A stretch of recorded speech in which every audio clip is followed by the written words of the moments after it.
Guys आज मुझे पूरे 150 किलोमीटर दूर जाना पड़ा सिर्फ आपकी वजह से।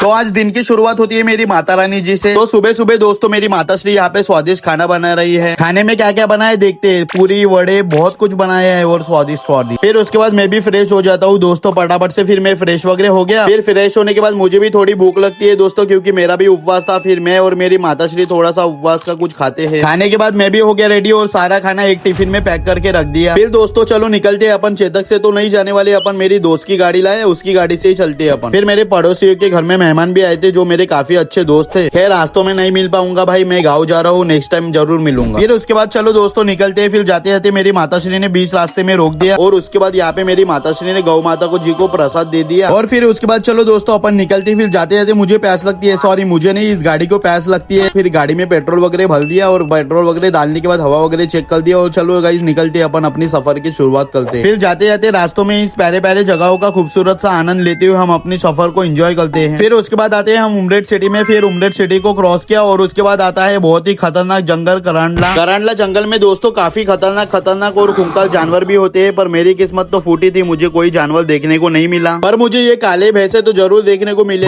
फिर उसके बाद हम आते हैं अपने पवनी गाँव में। फिर पवनी गाँव में आने के बाद यहाँ से कुछ अपन फल फ्रूट लेते हैं मेरी दादी के लिए और कुछ बच्चों के लिए भी। फिर हमने बच्चों के लिए चॉकलेट और दादी के लिए फल फ्रूट भी ले लिया। और फिर मेरी नजर पड़ती है इस लाल परी बस के ऊपर। बूढ़ी बाबा मैंने अपने 20 साल के तजुर्बा में ऐसी भीड़ कभी नहीं देखी। अच्छा हुआ दोस्तों मैं बस से नहीं आया, बाइक से ही आया, तो नहीं तो मेरी 4 8 नहीं 16 32 हो गई रही थी बाबा। फिर जाते जाते हमें देखने को मिली वैनगंगा रिवर, जो काफी ज्यादा बड़ी नदी है हमारे भंडारा जिले में। ये दोस्तों इतनी बड़ी नदी है दोस्तों क्या ही बताओ, सबसे ज्यादा बड़ी नदी है हमारे भंडारा जिले में। फिर गाँव की ताजी हवा और खूबसूरत सा आनंद लेते हुए हम पहुंच जाते हैं हमारे शिव मंदिर में। फिर उसके बाद भोलेनाथ जी को भी प्रणाम किया और हमने पूजे का सामान और हार भी नहीं लाया था दोस्तों। चलो अपन अपने चाचा के ही खेत में जाते हैं, वहाँ फूलों का बगीचा भी है। फिर उसके बाद मैं आता हूँ मेरे चाचा के खेत में। फिर यहाँ पे देख सकते हो कितना बढ़िया बगीचा है फूलों का। फिर ताजे बढ़िया एक एक करके मैंने यहाँ से फूल तोड़ा। फिर उसके बाद मुझे बुलाने आती है टोरो कुछ तो भी कहना चाहती है। ओए बीड़ू चल मेरे पीछे, टुनटुन मौसी बुला रही है तुझे। फिर मैं पीछे गया, टुनटुन मौसी के पास पहुंचा। अबे साले मेरे लिए तो कुछ खाने के लिए नहीं लाया, अपनी दादी के लिए बढ़िया फ्रूट लाया तूने, चल भाग यहाँ से साले। चलो गाइज यहाँ से अपनी भगने में ही भलाई है, टुनटुन मौसी के हाथ से बचना इम्पॉसिबल।